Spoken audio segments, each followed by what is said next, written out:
Okay, so you want to own a Roblox game studio. Here's the part that surprises people first. You're not really building a video game company in the traditional sense. You're building a small business that operates entirely inside someone else's economy, using someone else's currency, subject to someone else's rules. And that single fact changes almost everything about how this business actually works, from your costs to your risks to what success even looks like. Let's start with the platform itself. Roblox isn't one game.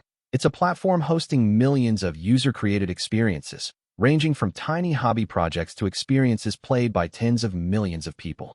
Inside that platform, everything runs on a virtual currency called Robux. Players buy Robux with real money, spend it inside experiences on items, passes, and upgrades, and developers who build those experiences can convert their earned Robux back into real cash through a system called the Developer Exchange, or DevEx. That conversion step is the entire business model in one sentence. You're not selling a game the way a traditional studio does. You're capturing a slice of Robux flowing through your experience and cashing that slice out at a fixed exchange rate the platform controls. For years, that slice was famously small.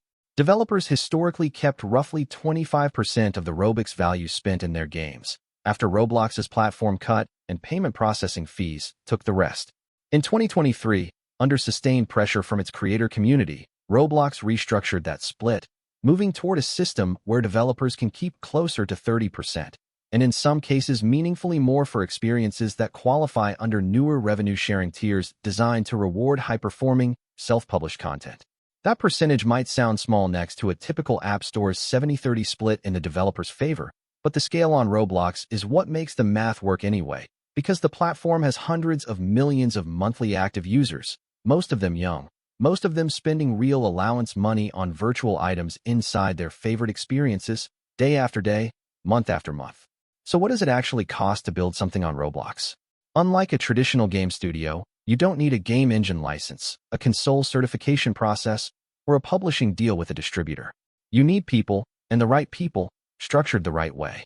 A small serious team looks like this. A couple of scripters who work in Roblox's language, Luau, building the actual gameplay systems, the mechanics that make an experience fun to interact with rather than just a pretty environment to walk around in. A UI and UX designer, because the interfaces players interact with directly affect how long they stay and how much they spend, and on a platform built around fast attention spans, a confusing menu can quietly kill an otherwise great idea. A 3D modeler or two for characters, environments, and the items you'll eventually sell, since cosmetic items are frequently the single biggest revenue driver on the platform. And increasingly, a dedicated LiveOps person or small team, because Roblox experiences don't succeed on a single launch, they succeed on a relentless cadence of updates, seasonal events, and new items that keep players opening the app every single day. That LiveOps requirement is the part newcomers underestimate the most, and it's worth sitting with for a moment because it fundamentally reshapes your cost structure compared to a traditional game. A Roblox experience isn't a product you build once and ship. It's closer to running a small live television show that airs forever, where you need new content constantly, or your daily active users start leaking away to whatever launched more recently and looks shinier in the discovery feed. That means your ongoing costs aren't dominated by servers or licensing the way people assume. They're dominated by people, specifically how many creators you can keep producing new content fast enough to hold attention in a platform where 100 other experiences are one tap away, all competing for the exact same eyeballs. Let's put real numbers on that small team, because the burn rate matters just as much as the upside.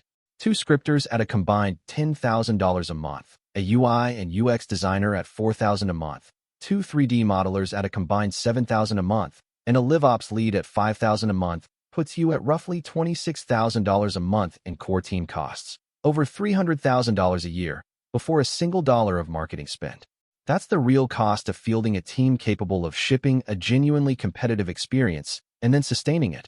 And it's why so many Roblox studios that start as a single hobbyist working nights and weekends either stay small forever or have to raise outside capital the moment they find early traction and want to scale the team fast enough to capitalize on it. Marketing works differently here too, and it's cheaper to test than almost any other platform, which is both an opportunity and a trap. Roblox has its own internal advertising system, where you pay to get your experience placed in front of players browsing the platform, And the entire early growth phase of a new experience often comes down to how efficiently you can spend on Roblox ads to acquire your first wave of players before word of mouth and the platform's own recommendation algorithm start doing the work for you organically. Spend too little and nobody ever discovers your experience, no matter how good it is. Spend too much chasing an idea that isn't actually retaining players, and you'll burn through your budget without ever finding the organic traction that makes the whole business model work. Now here's where it gets genuinely interesting, and where the real upside of this business becomes visible. Because this is a platform business with genuine breakout potential, a handful of experiences have generated staggering amounts of money for surprisingly small teams. Adopt Me, built by a small independent studio, became one of the highest-grossing experiences in Roblox's history, generating tens of millions of dollars and turning its creators into multimillionaires almost overnight. It's not an isolated story either. Roblox has publicly stated it has paid developers hundreds of millions of dollars in a single year, and the platform has crossed a cumulative $1 billion paid out to its top creators over time.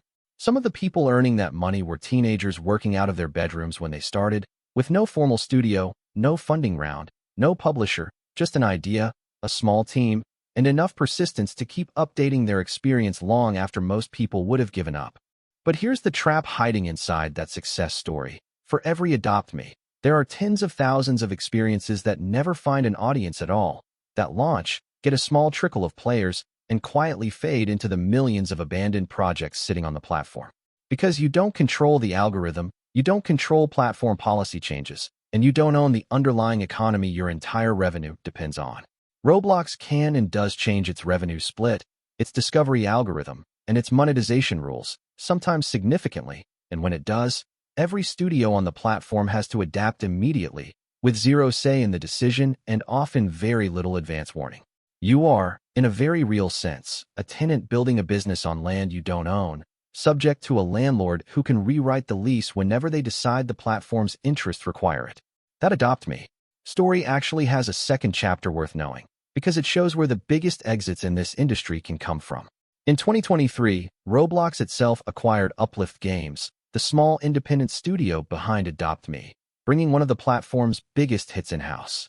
For the founders, that meant a real acquisition exit, the kind of outcome usually associated with venture-backed startups, achieved by a team that started by building inside somebody else's platform with no outside funding at all. It's a reminder that the platform holder isn't just your landlord and your competitor for attention. It's also potentially your biggest possible buyer, because Roblox has every incentive to bring proven, durable hits closer to its own core business rather than watch them succeed at arm's length.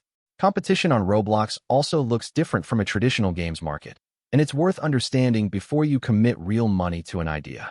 Because anyone can study what's working, popular game concepts get cloned quickly, sometimes within weeks of a breakout hit, by teams hoping to capture even a fraction of the same audience with a nearly identical experience. That means a first-mover advantage on Roblox is often temporary at best, and the studios that actually hold on to their audience long-term usually aren't the ones who had the original idea. They're the ones who executed it with enough polish, enough community engagement, and enough sustained content updates that copycats simply can't match the depth, even when they can match the surface-level concept almost overnight. There's also a structural ceiling worth understanding, because Robux itself has a fixed, platform-controlled exchange rate back to real currency.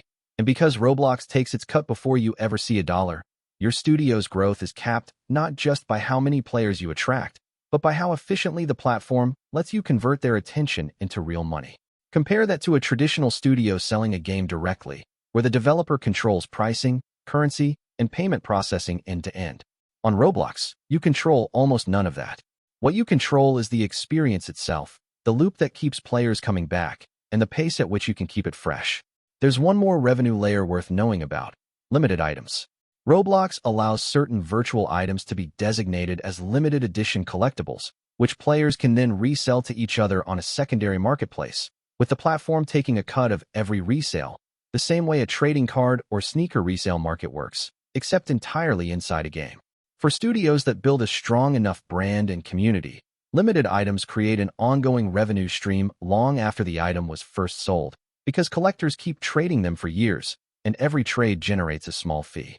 It's a minor piece of the overall business for most studios, but for the ones that get it right, It turns their most loyal fans into an active secondary economy that keeps generating platform activity and revenue without the studio having to lift a finger. So what actually separates a Roblox studio that becomes a real, durable business from the tens of thousands that quietly fade out? It's rarely the initial concept, no matter how clever it seems at launch.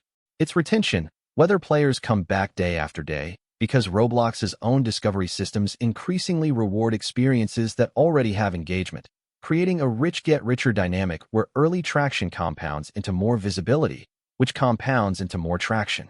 It's monetization design, meaning how thoughtfully you build in-experience purchases so they feel like fun, optional choices rather than pressure tactics, because Roblox's young audience, and just as importantly their parents who are often the ones actually paying, are quick to abandon and criticize anything that feels exploitative. And it's diversification of content velocity, meaning your team's actual sustained capacity to keep shipping new seasons, new items, and new mechanics faster than your audience gets bored and drifts to whatever's trending next. Owning a Roblox game studio is less like owning a traditional game company and more like owning a restaurant inside somebody else's mall.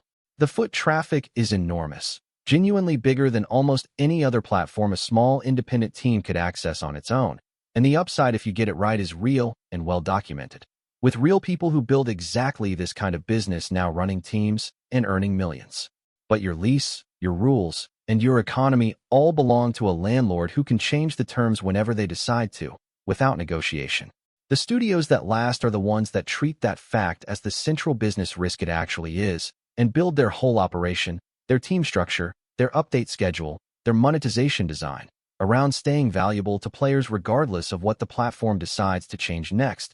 Because the one thing you can actually own in this business isn't the platform, the currency, or the algorithm. It's the loyalty of the players who choose to keep coming back to what you built.